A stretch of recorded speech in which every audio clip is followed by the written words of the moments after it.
بالعموم پاکستان اور انڈیا میں دیکھا جاتا ہے، ہمارے مسلمان معاشرے میں دیکھا جاتا ہے.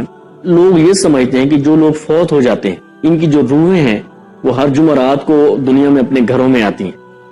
اس بارے میں آپ کیا کہتے ہیں؟ ایسی کوئی شرعی طور پہ کوئی استدلال ہے یا اس کے بارے میں آپ کیا کہتے ہیں؟ جی ہاں، یہ عقیدہ تو خیر پایا جاتا ہے، اور میں نے بھی دیکھا ہے لوگوں میں جو اس طرح کی سوچ اور فکر رکھتے ہیں. بلکہ ان کے لیے وہ اہتمام کرتے ہیں کھانے وانے کا، ختم شریف کا اور یہ وہ وغیرہ وغیرہ. دیکھیے، اللہ تعالیٰ نے مرنے کے بعد برزخ کا جو سسٹم رکھا ہے، اس برزخ میں فرمایا ایک علیین ہے، ایک سجین ہے.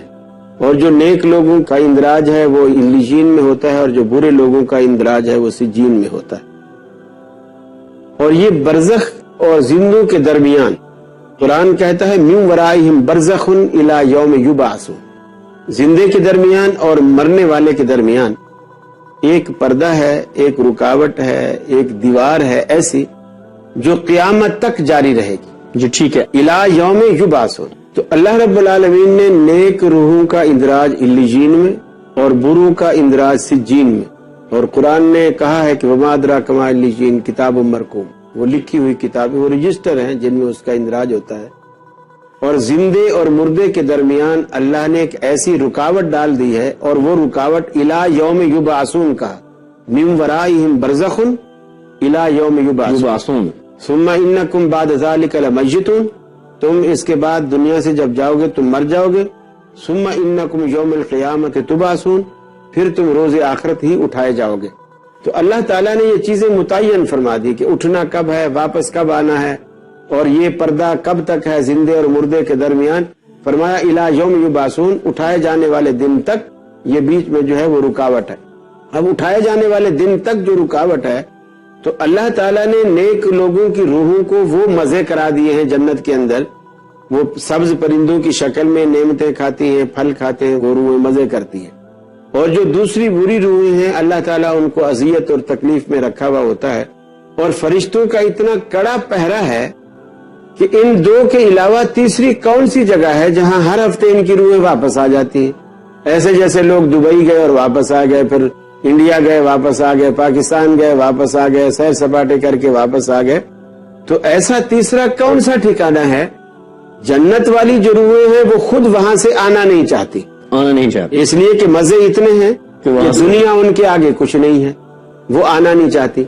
جو دوسری بری روحیں ہیں ان کو وہاں تکلیف اتنی ہے کہ وہ وہاں رہنا نہیں چاہتی، وہ وہاں سے نکلنا چاہتی ہیں، لیکن پہرے اتنے ہیں کہ ان کو نکلنے نہیں دیا جاتا. اور ہمارے برے صغیر کی پولیس تو نہیں ہے وہاں جو بھی آپ 50 روپے تھمائیں گے اور بولیں گے چلو کوئی ہو کے آ جاؤ، کسی کو بتانا نہیں، میں تمہاری سیٹ خالی رکھوں گا. تو اللہ رب العالمین کا ایسا کڑا نظام ہے کہ اللہ رب العالمین کا قرآن کہتا ہے کہ لا یعصون اللہ ما امرہم، اللہ کے فرشتے اللہ کی اتنی فرما برداری کرتے ہیں کہ وہ کسی چھوٹے سے حکم کی بھی حکم عدولی نہیں کرتے. ٹھیک ہے. لا یعصون اللہ ما امرہم، بلکہ جو اللہ رب العالمین ان کو حکم دیتا ہے وہ کرتے ہیں. اسی طرح ایک دن رسول اکرم صلی اللہ علیہ وسلم سیدنا جبریل علیہ السلام سے کہا کہ جبریل، میرا دل چاہتا ہے تم میرے پاس اکثر آیا کرو، ہر روز آیا کرو، اور میرے پاس زیادہ ٹائم بیٹھا کرو. یعنی آپ کا منشا یہ تھا کہ تمہارے ساتھ میرا دل لگتا ہے، زیادہ وقت میرے پاس بیٹھو اور زیادہ دیر مجھے ٹائم دیا کرو. ٹھیک ہے. تو حضرت جبریل سمجھ گئے، انہوں نے کہا یا رسول اللہ صلی اللہ علیہ وسلم، آپ یہ سمجھ رہے ہو کہ شاید ہم اپنی مرضی سے آپ کے پاس آتے ہیں. اللہ اکبر. اور اب آپ کہو گے تو پھر میں اپنی مرضی سے بیٹھ جاؤں گا، اپنی مرضی سے بیٹھ جاؤں گا، میں ٹائم بڑھا دوں گا. تو فرمایا کہ ما نتنزل الا بامر ربک، ہم تو اس وقت تک نہیں اترتے جب تک تیرے رب کا ہمیں حکم نہیں ہوتا. تو جبریل امین جو فرشتوں کا سردار ہے، وہ آسمانوں سے زمین پہ آنے کے لیے بھی اللہ کے حکم اور اس کی اجازت کا پابند ہے. تو ان روحوں کو کون آنے دیتا ہے؟ اور یہ عجیب تماشا ہے، میں حیران ہوتا ہوں. اکثر میں نے دیکھا ہے مسجدوں کے اندر مولوی صاحب نماز پڑھ کے سلام پھیرا بیٹھے، اور وہ جن کا ابا فوت ہوا ہوتا ہے اس کو قریب بلایا، بھائی وہ رات میں نے تمہارے ابا کو خواب میں دیکھا ہے، اور وہ ان کا پیٹ بھی کافی اندر دھنسا ہوا تھا، اور سردی سے بھی کپ کپا رہے تھے، بھوکے بھی تھے، سردی بھی لگ رہی تھی، یہ بھی تھا. اب وہ پریشان ہو کے پوچھتا ہے جی مجھے بتائیں پھر مجھے کیا کرنا پڑے گا.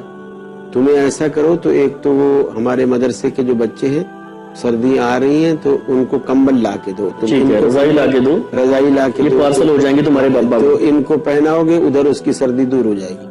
رہا ان کا پیٹ اندر دھسا ہوا تھا تو تم کو دیگ ویگ پکواؤ اور بچوں کو کھلاؤ، صرف کھلاؤ نہیں، ختم بھی دلاؤ اور پھر ان کو کھلاؤ۔